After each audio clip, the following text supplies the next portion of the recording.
salaanka dib runtii waxaan aad iyo aad ugu faraxsanahay dardargelinta ama wax ku celinta shirkadda Samtel ee runtii bulshada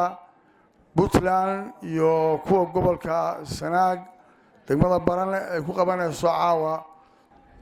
runtii waa xiisagelin aad u ballaaran oo bulshada macnaha ay runtii aad ugu dhiiran karto inay shirkaddii la shaqayso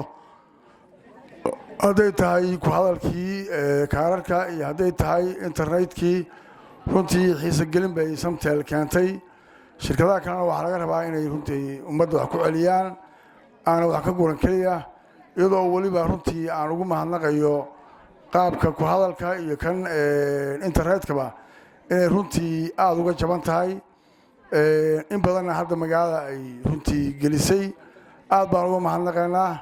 waxaan rabnaa inaanu nidhaahno mar walba xiisagelinta Samtel ay ku soo dhowaada waa runtii dardargelin bulshadu idinkula shaqayn doonto aad baanse waxaan ugu faraxsanahay ku qabashada degmada Baran howlakan insha allahu tacaala waxaan rajaynaynaa inaanu kuwa guulaystay inaanu ka mid noqonno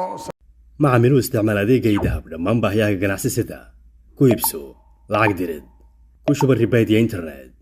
iyo dhammaan wax kasta oo aad isticmaal lacageed uga baahato